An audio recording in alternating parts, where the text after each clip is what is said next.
D'abord, la conférence elle-même. Ce genre d'événement est tout à fait indispensable. Nous sommes dans un monde qui est devenu très compliqué et très passionnel. Il est tout à fait important d'avoir des conférences où on échange sur le fond, avec des échanges de haut niveau et des personnalités qui viennent d'Europe, d'Israël, des États-Unis et même d'ailleurs. Et cela permet de se confronter à des gens qui ont des grilles de lecture différentes. C'est tout à fait salutaire. La deuxième chose, c'est que ce type de conférence montre que nous sommes engagés dans des combats de nature presque civilisationnelle.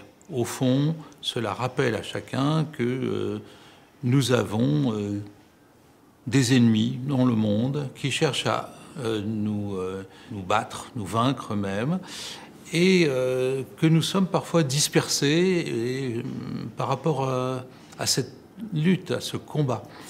Aujourd'hui, l'ennemi principal, c'est l'islamisme djihadiste, radical et violent.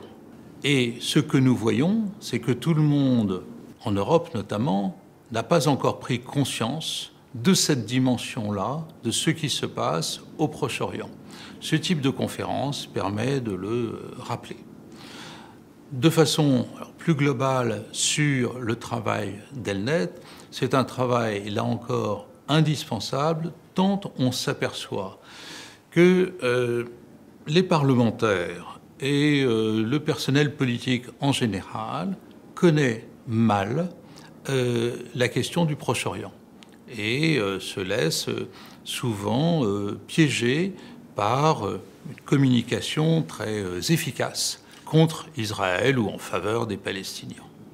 Donc, aussi bien au niveau de la conférence pour permettre à chacun de réfléchir, pour permettre à chacun de comprendre quels sont les vrais enjeux de ce qui se passe aujourd'hui, et sur le fait qu'il est indispensable que les politiques, toutes tendances confondues, apprennent à mieux connaître la question du Proche-Orient. C'est le travail d'Elnet et il le fait très bien.